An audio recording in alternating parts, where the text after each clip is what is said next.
गब्बर एक ऐसा नाम जिसका खौफ हिंदुस्तान के कोने कोने में फैल गया था। ज़्यादातर इसकी जद में राजस्थान, मध्य प्रदेश और यूपी के इलाके थे। शोले फिल्म के गब्बर का करैक्टर इसी के बेस पर आधारित था। उसके कुछ डायलॉग और इनाम इसी के बेस पर रखे गए थे। आइए जानते हैं उस असली गब्बर के बारे में जिसके नाम से प्रेरित होकर शोले को गब्बर का किरदार मिला। गब्बर सन 1926 में मध्य प्रदेश के भिंड जिले में डोंग गांव के एक गरीब घर में पैदा हुआ। इसका असली नाम प्रीतम सिंह था, लेकिन शरीर में तगड़ा होने की वजह से गांव के आसपास के लोग इसे गब्बर कह के बुलाने लगे। गब्बर जब 16 साल का था तब उसके पिता की शारीरिक हालत बिगड़ने की वजह से उसे खदान में मजदूरों के साथ में काम करना पड़ा। जब गब्बर 17 साल का हुआ तो उसकी ज़िंदगी में एक ऐसा मोड़ आया जिसने उसे एक आम आदमी से पूरे भारत का सबसे नामी और सबसे बड़ा डाकू बना दिया। जब गब्बर 17 साल का था तो उसके पिता की गांव के ही कुछ 4 अमीर लोगों के साथ में ज़मीन के किसी विवाद पर लड़ाई झगड़ा हो जाता है। इससे गुस्सा होकर वे 4 रसूखदार गब्बर के पिता की लाठी डंडों से पिटाई कर देते हैं और उनका दबदबा होने की वजह से गांव के पंच भी उसकी ज़मीन को छीनकर उन रसूखदारों को देकर इस फैसले को सही ठहरा देते हैं। गब्बर के पिता इस बात को लेकर पुलिस स्टेशन जाने के प्रयत्न करते हैं, लेकिन उनकी पहुंच होने के कारण वहां पर भी उनकी कोई सुनवाई नहीं होती। अपने पिता की पिटाई से और अपनी ज़मीन छीनने के दुख से गब्बर आंख बबूला हो उठता है। वो उन चारों में से किसी 2 को भरी मार्केट के बीच में तेज़दार हथियार से काट डालता है, जिसमें उन दोनों लोगों की मौके पर ही मौत हो जाती है। गब्बर जानता था कि अगर यहाँ से भागकर नहीं गया तो पुलिस उसका एनकाउंटर कर सकती है। 15 दिन भूखे प्यासे भटकने के बाद गब्बर को ख्याल आता है, अगर ज़िंदा बचना है तो मुझे भी कोई सी न कोई सी गैंग ज्वाइन करनी पड़ेगी। वो जिस भी गैंग के पास में जाता, उम्र के छोटे होने की वजह से और अनुभवहीन होने की वजह से उसे कोई अपने गैंग में शामिल नहीं करता। उसे डर था कि गब्बर कहीं पुलिस के रिमांड में हमारा सब कुछ ना बता दे। लेकिन तभी एक नया गैंग जो नया नया उभर रहा था, वो गब्बर को अपने गैंग में स्थान देते हैं। इस गैंग को चलाने वाला मैन हेड कल्याण सिंह था। कल्याण सिंह की गैंग में आने के बाद गब्बर ने उसकी गैंग से हथियार चलाने, अपहरण, हत्या, लूटपाट, फिरौती मांगना, इन सब चीज़ों का अनुभव सीखा। धीरे धीरे गब्बर अब कल्याण सिंह से भी बड़ा गैंगस्टर बन चुका था। अपहरण, हत्या की वारदातों को अंजाम देने के कारण उसका खौफ मध्य प्रदेश, यूपी और राजस्थान में अपने पैर पसार चुका था। एक दिन एक तांत्रिक ने कहा यदि वो 116 लोगों के कान और नाक काट कर अपनी देवी पर चढ़ाए तो ज़िंदगी में कभी ना तो उसका एनकाउंटर होगा, ना ही उसे पुलिस पकड़ने में सफल हो पाएगी। गब्बर इतना बड़ा अंधविश्वासी था कि उसने तांत्रिक की इस बात को मान लिया। अब उसका पहला मकसद जो भी व्यक्ति उसके सामने आता उसके कान और नाक को उतार कर उन्हें इकट्ठा करना था। चाहे उसे मारना होता, चाहे जिंदा छोड़ना होता, उसके कान नाक को उतार कर उसे जीवित भी छोड़ देता था। जब भी कोई आदमी किसी दूसरे आदमी के अंगों को उतरा देखता तो वो समझ जाता कि ये गब्बर का काम है। गब्बर को पुलिस के मुखबिरों से बहुत ज़्यादा चिढ़ थी। जो भी उसकी मुखबिरी करता गब्बर उसको मौत के घाट उतार देता। गब्बर की ऐसी वारदातों को अंजाम देने के बाद लोगों ने उसकी मुखबिरी करना ही बंद कर दिया, या उसे पता लगता कि मुखबिरी करने वाला है या पुलिस के साथ में मिला हुआ है, तब भी गब्बर उसे मार देता। 1957 के करीब गब्बर पर 200 से ज़्यादा मुकदमे दर्ज हो चुके थे। गब्बर को पकड़ने के लिए पुलिस के पास खबरी के सिवा कोई और रास्ता नहीं था।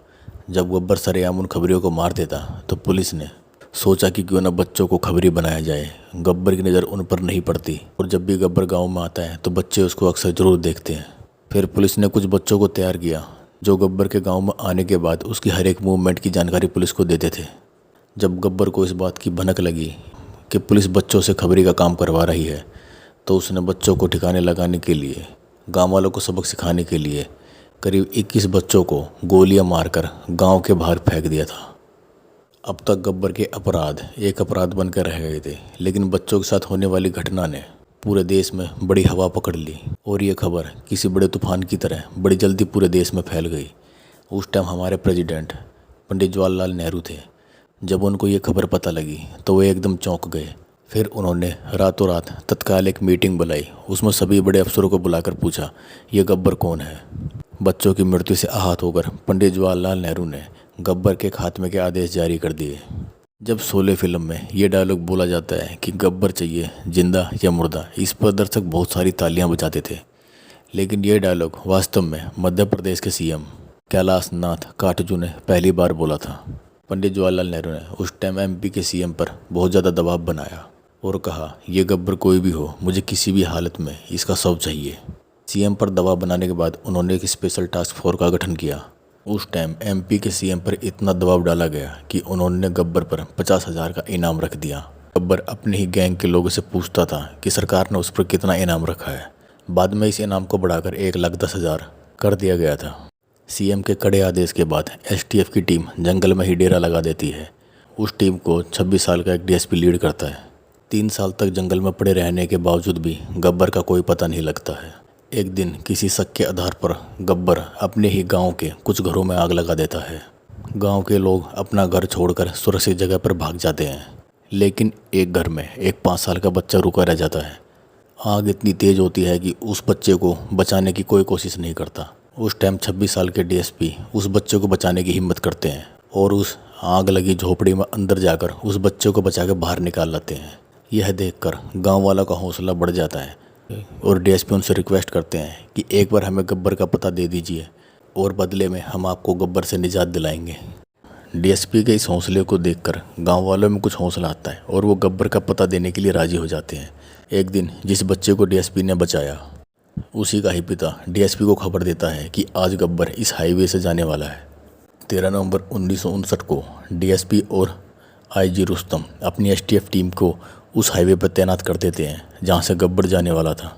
जैसे ही गब्बर का काफिला उस रोड से निकलता है, पुलिस एसटीएफ की टीम गब्बर के काफिले पर दनादन गोलियां चला देती है। बचाव में गब्बर के गैंग के सदस्य अपनी कार को छोड़कर छिपने के लिए जगह तलाशते हैं और वहां से फायरिंग शुरू करते हैं। जवाबी फायरिंग में गब्बर के कई गुर्गे मारे जाते हैं, लेकिन अब गब्बर अभी भी छिप के फायरिंग कर रहा होता है। डीएसपी को उसकी लोकेशन का पता लग जाता है और वो पूरी हिम्मत दिखाते हुए गब्बर के ऊपर 2 ग्रेनेड से हमला करते हैं। DSP back to back 2 grenade Gabbar के ऊपर फेंकते हैं। एक ग्रेनेड गब्बर की खोपड़ी के पास जाकर फट जाता है, जिससे गब्बर का पूरा जबड़ा खुल जाता है और आईजी रुस्तम अपनी AK-47 का सारा ब्रस्ट उसके ऊपर खाली कर देते हैं, जिससे गब्बर की मौके स्थल पर मौत हो जाती है। शोले फिल्म में जिस गब्बर के किरदार को निभाया गया है वो इसी से प्रेरित है। उतना ही इनाम, वही डायलॉग इस फिल्म में यूज किए गए हैं। अगर आपको ये जानकारी अच्छी लगी है तो चैनल को सब्सक्राइब करें ताकि हम अपनी इम्पोर्टेंट वीडियो आप तक पहुंचा सकें। जय हिंद, जय भारत।